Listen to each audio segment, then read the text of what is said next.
Yes, sir. Oh, yeah, yeah.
Thank you, sir.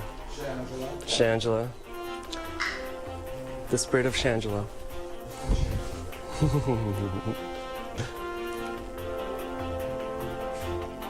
Coming up on NBC Palm Springs, a community I'm comes so thankful that more lives weren't lost. I think this could have been much, much worse. So I'm trying to focus on the blessing.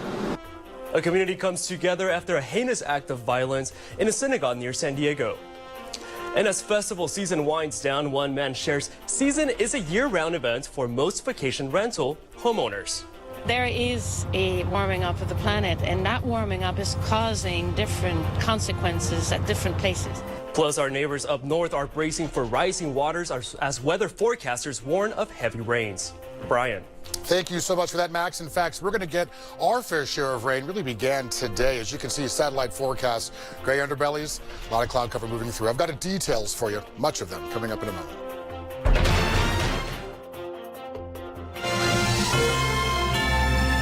This is NBC Palm Springs. Thank you for joining us. I'm Max Rodriguez in for Daytona Everett. Topping our news at this hour. A memorial grows outside a San Diego area synagogue, the target of a gunman. This group of people bringing flowers and prayers to the Habot of Poway Synagogue today as the gunman opened fire during a prayer service yesterday during the final day of Passover, injuring 3 and killing 1 person. The rabbi among those injured says 60-year-old Lori Kay, who threw herself in front of him, saving his life but losing hers. But knowing Poway as I do, we come together at times that are difficult. There's just something in our DNA that we find a way to work together and come out stronger. Investigators say the 19-year-old gunman surrendered after the shooting, and the rabbi, an 8-year-old and a 34-year-old man were injured and are expected to recover. And dozens in Rancho Bernardo came together following the attack in Poway. The group first gathered inside a church holding a short service, and after the service, mourners moved outside to hold the vigil, holding candles and singing songs of peace. The affliction of this hate crime being felt here in the Coachella Valley as well, as the Jewish Federation of the Desert issues a statement sharing their condolences and reinforcing the need for security and safety. The statement reads as follows: attacking people at the prayer is a particularly heinous act. This anti-Semitic hate crime is a sad reminder of our continued need to fight hate in every quarter and with every means. Jewish Federation of the Desert will always stand firm against anti-Semitism, hate, bigotry, and intolerance. And festival season is coming to a close this evening, with the last 2 big events wrapping up tonight. The 2019 Stagecoach Country Music Festival finishing big with Jason Aldean. And by the way, those not loving the crowds or the heat can tune into SiriusXM's The Highway for a live broadcast of the festival. And meanwhile, on the other end of the valley, White Party, billed as America's largest and longest running gay dance music festival, is also in its last day, the 30th edition in Palm Springs, expecting to draw more than 30,000 people this weekend. And the fun ends tonight with drag queen Shangela and Canadian singer Deborah Cox. And for the last 3 weeks, rental homes across the valley have been filled with visitors. But as we're now learning, it's not always the party goers. Our Daytona Everett gives us a tour of some of the luxury home rentals across the street from the Empire Polo, bringing in lots of visitors and, of course, lots of dough. So here we have day beds. Welcome to Villa Mirage, one of Alex Roizen's 3 luxury rental homes decorated and designed entirely for festival goers and vacationers. Fully booked every weekend, no problems. It was a good month. The massive houses, some able to hold 24 people, are a quick walk from the Empire Polo grounds, which means they're a little pricier. $15,000 to $25,000, $27,000 for a weekend. Making the clientele a little higher end, including festival artists and large corporations. In the past, the Coachella Valley has had controversy over rambunctious renters, but Alex says his upscale homes are the answer to that. And the Homeowners Association in his neighborhood, they back that up. You know, some of the other neighborhoods are very anti-short-term rentals, so it's just a process of managing it properly to make sure people are here for the right reasons and having a good time. Reasons that he says are starting to bring people year-round. Last year at one of my houses, we only had 3 weekends unbooked throughout the entire year. You know, so that means through 120-degree heat, people are paying a decent amount to come out here. So even though festival season is coming to a close, these doors will stay open. Daytona Everett, NBC Palm Springs. Wow, that was $15,000 a weekend. That's a lot of money. Well, it's time now to check in with your AccuWeather forecast with meteorologist Brian Gallo. Brian, would you go tan in one of those homes? $15,000? Yeah, well, you know, I mean, it's all about the experience, right? Sure. And we all know that money comes and goes. So just expect it to come back. Yeah, live. Good evening, everybody. Happy Sunday to you. Nice numbers, still on the warm side, as you can see. In fact, 93 degrees is the number we're seeing right now at Palm Springs International Airport. Do notice that wind. Again, these winds are still going to be an issue for us as we move through the next few days. 93, we're still holding on to that number. That was your forecasted high for today. And as you can see, well above average. Numbers coming down, though. You'll be happy if you like cooler conditions. As far as tomorrow's concerned, actually parts of today as well. Step outside, see a lot of cloud cover. We are looking at a small chance of rain. Here's the Salton Sea. As you can see, most of this moisture is expected due to stay well north of us. We are checking for light rain if it does touch down. I'm going to give you more detail regarding that in just a bit. More importantly, though, a wind advisory is going into effect tonight at 11 p.m., sticking around until 11 p.m. tomorrow. 25 to 30 mile per hour gusts yet again on the valley floor. Could see a dust advisory depending on how strong these winds do come in.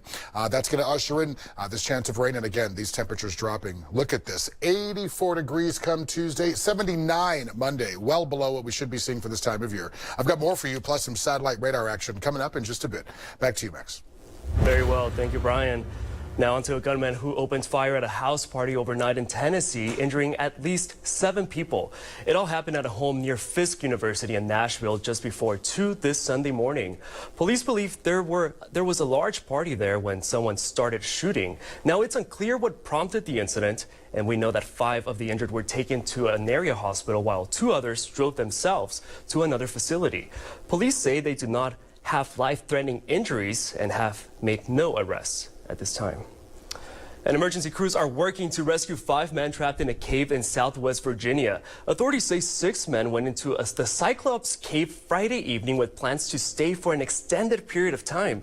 But conditions worsened because of the heavy rains, making it difficult for them to get out. 1 man did manage to get out early this morning and reported the others were exhausted and suffering from hypothermia.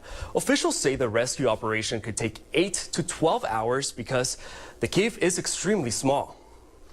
And police in New York say a man walked out of a Manhattan art gallery with a sculpture worth $16,000. The NYPD releasing the video you see on your screen Friday's theft in the hopes of finding the suspect, who is described as a white male in his late 50s. The sculpture, which looks like a shopping basket, is made of crystal, resins, and adorned with gold chains. And the item was stolen from a Midtown gallery. Police would like to question the men in the video, and I'm sure they do want to do that. And increases in extreme rainfall are causing chronic flooding in parts of the U.S. and making some neighborhoods unlivable. Now the state of Louisiana is using federal funds for a remarkable experiment that could turn into the blueprint for dealing with what some are calling climate refugees. Deanna Olick explains in her continuing series on the rising risks to real estate. At a small church meeting house in a small Louisiana farm town, a small community is making a very big decision. The option to purchase has been signed. It was signed today. The community, up to 40 homes, is moving together to higher ground. The state of Louisiana is using federal funds to purchase land, build new homes, demolish the old flood-damaged homes, and turn this neighborhood into wetlands. So you're going to knock down all of these houses and these as well? Right. Pat Forbes, who administers community development block grants for disaster relief, is in charge. It's quite clear that we're having more disasters, and consequently, we have to start doing things that are smarter. One of the easiest, smartest things you can do is get people out of harm's way. Pecan Acres was built in the 1970s near a canal, but in the last decade it has seen more frequent and intense flooding. Its levee is no longer adequate. Back-to-back floods in 2016 and 2017 drew the governor's attention, and a plan was hatched to buy out the homeowners and move them here, barely 2 miles away, but 10 feet higher. Cornell Jackson was eager to hear the details. She raised her children and now her granddaughter in the home that recently flooded beyond her financial ability to repair. So the water came up to about here, and then you had to take that drywall off. Yeah. You're losing everything. You don't have time to pick up anything, and it just, you got to go back and just start all over again. I mean, it's just miserable. The program will buy out each homeowner, but since these damaged homes have so little value now, homeowners will also get forgivable loans, up to $200,000 to buy into the new community. For each year they live in their new home, they get 1/5 of the loan forgiven. In 5 years, the home is theirs, debt-free. The cost, roughly $8 million. In the past, the federal government has given flooded homeowners money to simply relocate.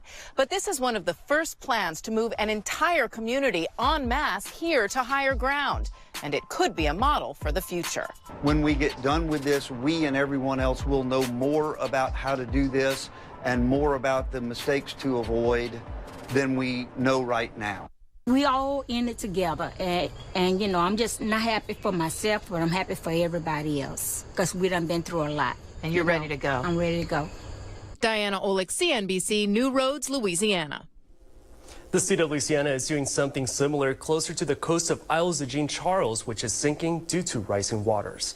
And coming up, hundreds of migrants are stuck in the U.S. and Mexico border despite traveling thousands of miles across the ocean to seek asylum. And Canadian officials pointing at global warming as a contribution to recent floods. That's next.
The health department in Western India issuing a warning for a dangerous heat wave. People were seen hiding their heads and faces against the sweltering heat while riding their motorcycles after temperatures soared to 108 degrees Fahrenheit.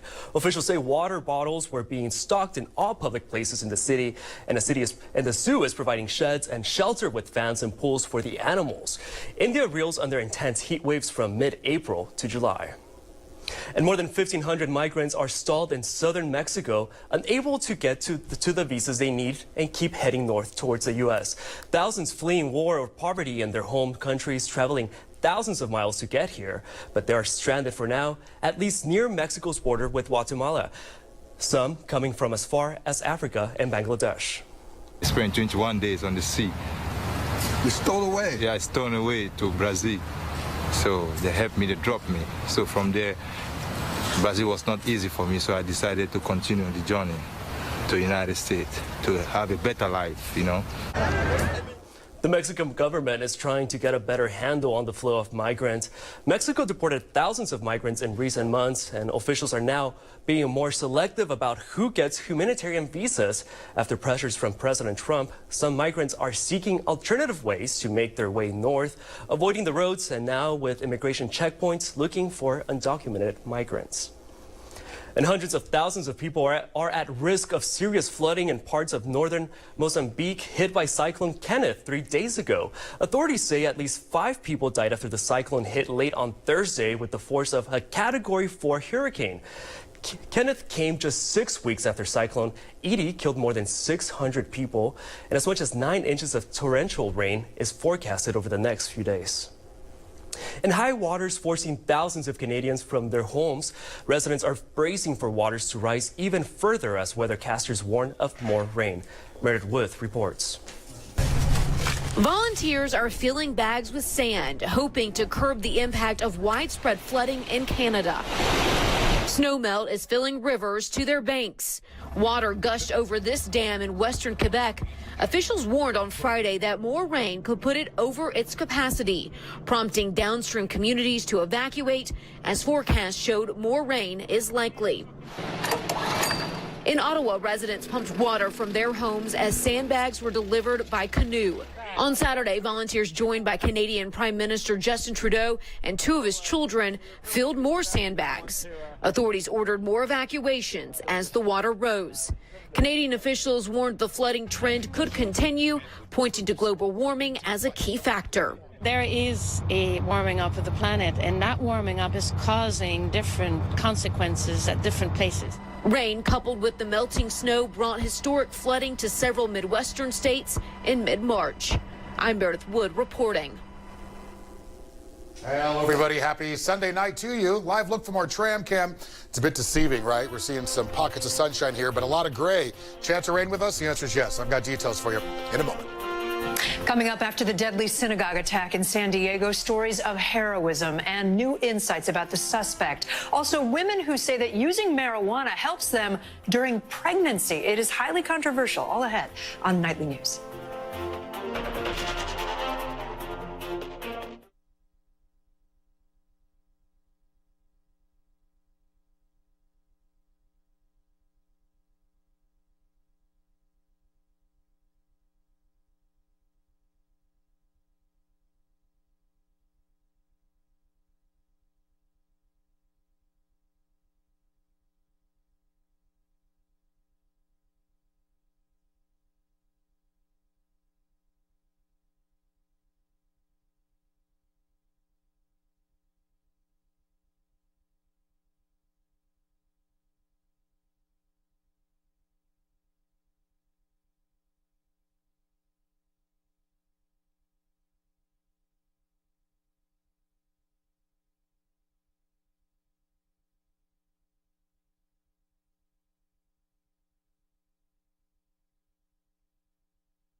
Good Sunday evening. I keep wanting to say Saturday. Happy Sunday to you. I hope you've enjoyed this beautiful weekend. Things changed really quickly today as a ton of cloud cover moved in. Yes, a small shot of rain does join us really this evening into tomorrow morning and afternoon. Then we'll see things wrap up. As far as numbers at this hour, 87 degrees currently for 29 Palms as well as 1,000 Palms and DHS. 89 degrees for Palm Springs International Airport. It's been lovely, but here's what we're looking at right now. Again, that shot of rain. As you can see, 4 a.m. Monday, systems moving over our head. The bulk of this due to stay well north of us. If we do see rain, I'll show you in a moment. We're talking just trace amounts of rain. Monday come noon, we're seeing that really begin to break down. And as you can see, 3 o'clock, that's the last wave. Things will stay well north of us. So with that said, do expect light rain for areas west of us as far as the valley is concerned, as well as gusty conditions. Precipitation potential, as I mentioned, trace amounts. So just a little virga, some light drizzle. I would say go ahead and wash your cars if you want to. We're not going to be seeing anything as far as heavy downpour is concerned. This continues to be an issue for us. A wind advisory back into effect, looking to expire tomorrow come 11 p.m. So 25 to 30 mile per hour gusts will continue here on the valley floor. Not nearly as strong as what we experienced last week, but still, a wind will be with us. Again, looking to expire tomorrow come 11 p.m. Highs for you today, well above average, as to be expected. 93 for Palm Springs, 92 for 1,000 Palms. Friends out there at Stagecoach, definitely on the hot side, 95 degrees. And as far as Cabazon's concerned, 82. Look at these lows, though. This is an indicator of the cooler conditions that are moving our way. We're talking mid-50s for Palm Springs as far as lows are concerned. 60 for 1,000 Palms and 54 up in 29 Palms. This area of low pressure going to cool us off quite quickly.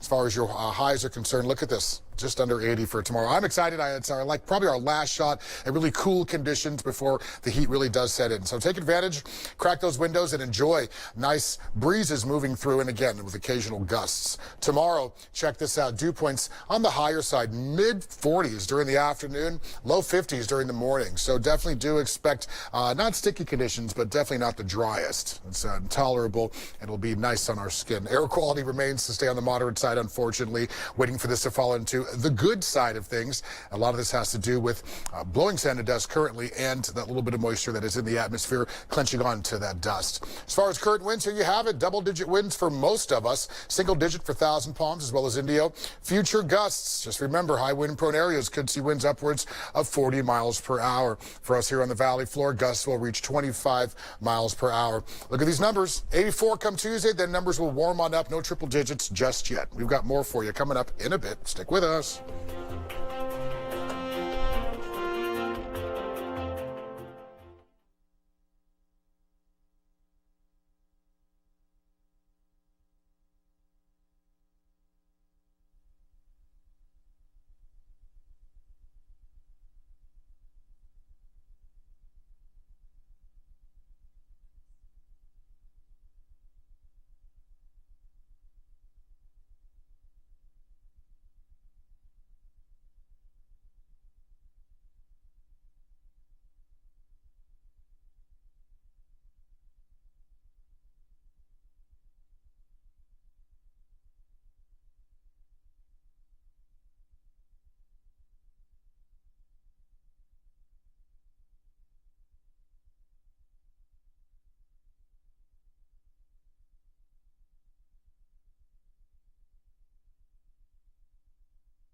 Your Health Matters is presented by Clark's Nutrition and Natural Foods Market in Rancho Mirage. Live better. We can help.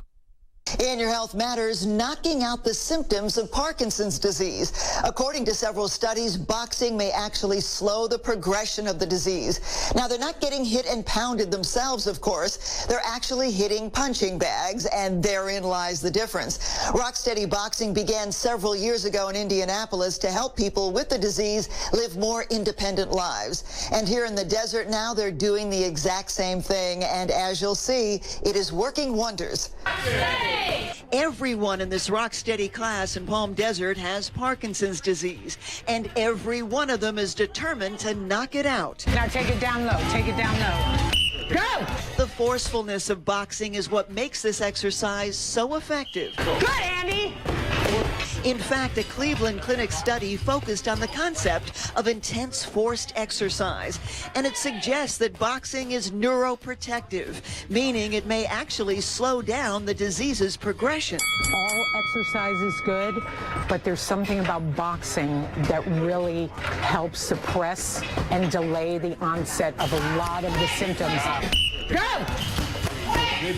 A few thousand residents here in the valley have Parkinson's disease, and those choosing to go toe-to-toe with their illness are finding great success. Tremors lessen, better walking, better gait, better hand-eye coordination. And their trainers are just as amazed as they are. Our fighters come in with their walkers, and they leave walking without their walkers. Their overall movement is just a lot better from week to week. 3, 4, good job. Very empowering for everyone in the class, as you just saw. And of course, before beginning any exercise program, check with your doctor. If he or she says you're good to go, you may want to try Rocksteady, because your health matters.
Before we say goodbye to you, one last look at our weather. As you can see, the next 7 days, really no triple digits ahead. We could see things teeter come Friday, but today, more importantly, into tomorrow, we are looking at a 20% shot of rain for the west end of the valley.